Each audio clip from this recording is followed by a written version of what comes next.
Welcome to another chilling episode. Tonight we dive into three terrifying true stories of people who encountered a haunted gas station on a rainy night. Imagine this. The sky is pitch black, rain is lashing against your windshield, and you're running low on gas in the middle of nowhere. You pull into a dimly lit gas station, the only sign of life for miles. But little do you know, you've just entered a realm of terror. Our first story takes us to a desolate stretch of highway in rural Nevada, a place where the silence is almost deafening and the darkness feels endless. The night is young, or perhaps old, as the hands on the clock tick past midnight, marking the transition from one day to the next. John, a traveling salesman, is on his way home from a particularly grueling business trip, his mind heavy with the events of the day. The rain is relentless, a torrential downpour obscuring the already limited visibility, making the drive even more treacherous. John, weary from his journey, fights to keep his eyes on the road, the rhythmic patter of the rain lulling him into a dangerous drowsiness. He notices his fuel gauge dipping dangerously low, the needle hovering just above empty. Great, he mutters to himself, just what I need. The last thing he wants is to be stranded in the middle of nowhere. As if on cue, a faint glow appears in the distance.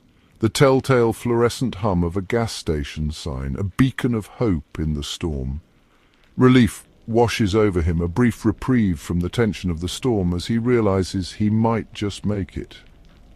He pulls into the station, a sense of unease settling over him as he does. The place seems abandoned, adding to the eerie atmosphere. The station is eerily quiet, the only sound the incessant drumming of the rain and the low hum of the fluorescent lights struggling to pierce the darkness.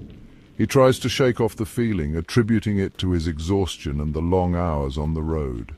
Stepping out of his car, John is met with a sudden, inexplicable chill, a stark contrast to the humid summer night. It's as if the temperature has dropped several degrees in an instant.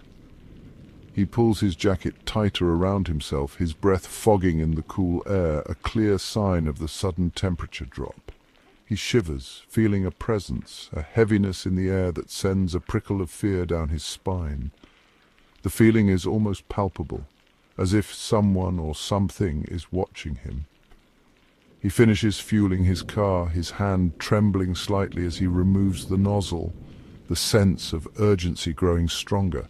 As he turns to get back into his car, he catches a glimpse of a figure standing at the edge of the light cast by the station's awning. Barely visible through the rain, it's a tall, shadowy figure, its features indistinguishable in the darkness, standing motionless as if observing him.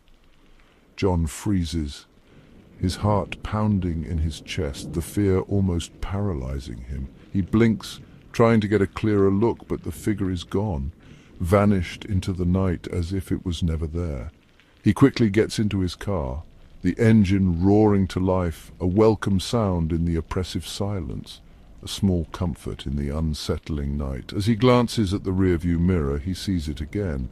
The shadowy figure, this time reflected in the back window, its eyes glowing an unnatural white, piercing through the darkness. John cries out, slamming the car into drive and speeding away from the station. The image of the glowing eyes burned into his memory, a haunting reminder of the night's events. He doesn't stop driving until he reaches the familiar lights of the next town, his heart still racing in his chest, the fear slowly giving way to relief. The encounter leaves him shaken, his previous exhaustion replaced by a bone-chilling fear, a night he will never forget. Our next story takes us to the backroads of Louisiana, where a group of friends on a road trip find themselves facing a different kind of terror. The friends, Mark, Jessica, David, and Emily, are driving through the bayou, the setting sun casting an eerie glow over the swampy landscape. The air is thick with humidity, the silence broken only by the sound of crickets and the occasional croak of a frog. They're on their way to New Orleans for a music festival, their excitement palpable, but their carefree mood takes a turn when their GPS leads them astray, directing them off the main highway and onto a narrow, winding road that cuts through the heart of the bayou. As they drive deeper into the bayou, the sun dips below the horizon, plunging them into darkness. The once comforting sounds of nature morph into unsettling whispers carried on the humid breeze. The GPS signal begins to cut out, leaving them disoriented and lost. Just as their anxiety begins to peak, they spot it, an abandoned gas station, its neon sign flickering erratically in the darkness. The station appears deserted, its pumps overgrown with weeds, the windows boarded up. It feels forgotten, a relic of a bygone era. Despite their better judgment, they decide to stop, hoping to find a working phone or perhaps someone who can point them in the right direction. As they pull into the station, a wave of unease washes over them. The air grows heavy, the silence now deafening. Mark, trying to lighten the mood, jokes, "Well, this place is charming," but his attempt at humor falls flat. The others too unnerved by the oppressive atmosphere to find it funny. They step out of the car, their voices hushed, as if afraid to break the silence. The only sound is the gentle creaking of the rusted gas station sign swaying slightly in the breeze. As they approach the main building, they hear it, a low guttural growl coming from inside. David, his voice trembling slightly, says, "Did you guys hear that?" The others nod, their eyes wide with fear. They cautiously approach the boarded-up door, their hearts pounding in their chests. Jessica, unable to contain her fear any longer, whispers, "Maybe we should just go." This place gives me the creeps. But before anyone can respond, the door bursts open with a deafening crash, revealing a shadowy figure standing in the doorway. The figure is tall and gaunt, its features obscured by the darkness within. Its eyes, however, burn bright. Two glowing embers that seem to pierce through the darkness. The friends, paralyzed with fear, can only watch in horror as the figure takes a step towards them, its growl now a deafening roar. The night, once filled with excitement and anticipation, has turned into a nightmare they could never have imagined. The friends are now trapped in a situation that feels like a scene from a horror movie, their hearts pounding louder than the rain outside. They realize that their road trip has taken a sinister turn, and they must find a way out before it's too late. Our final tale takes us to a lonely gas station on the outskirts of a small town in Maine. Here, a solitary gas station attendant named Thomas becomes intimately acquainted with the horrors that lurk after dark.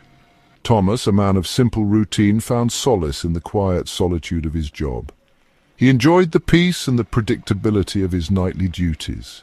His nights were spent reading, restocking shelves, and occasionally serving the few travelers who dared brave the desolate stretch of highway after sunset. The isolation was a comfort, a shield from the chaos of the world. The gas station, a beacon of flickering fluorescence in a sea of inky blackness, held an unspoken eeriness.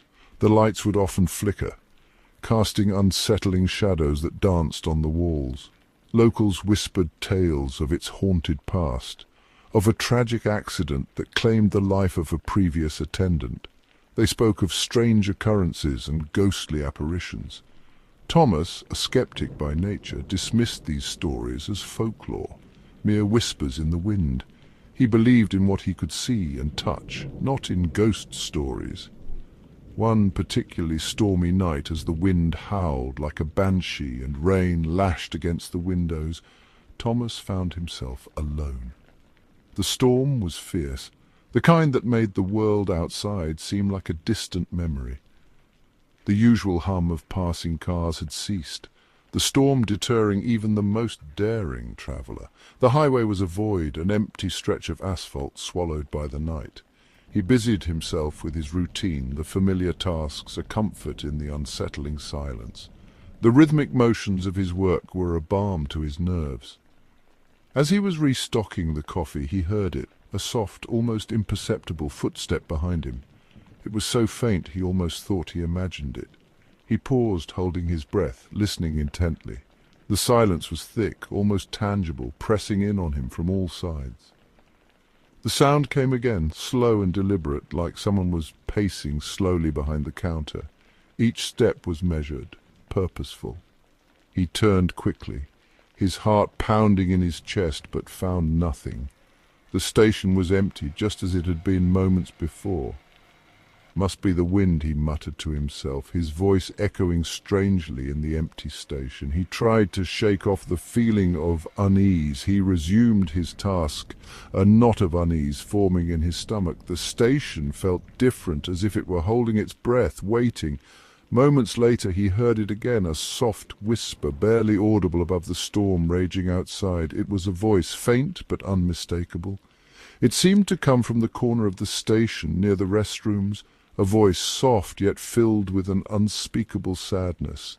The sound tugged at his heart, compelling him to investigate. His blood ran cold, his grip tightening on the coffee mug in his hand. Fear gnawed at him, but curiosity pushed him forward. He slowly made his way towards the source of the whisper, his every sense on high alert. Each step felt like an eternity. As he approached the restrooms, the whisper grew louder, a mournful wail that sent shivers down his spine. It was a sound of pure sorrow echoing through the empty station. He cautiously peered around the corner, his heart pounding in his chest. The anticipation was almost unbearable. The restrooms were empty, the flickering fluorescent lights casting long, eerie shadows. The air was thick with tension. And yet the mournful wail continued, echoing around him as if the very walls themselves were weeping. It was a sound that seemed to come from everywhere and nowhere. Suddenly the door to the men's restroom slammed shut with a deafening bang. The noise was so loud it seemed to shake the very foundation of the station. Thomas jumped back, his breath catching in his throat. His heart raced as he tried to make sense of what was happening. Thank you for joining us on this spine-tingling journey. If you enjoyed these stories, don't forget to like, subscribe, and hit the bell icon for more terrifying tales. Until next time, stay safe and keep your lights on. Be wary of deserted gas stations, especially those with a certain eerie silence.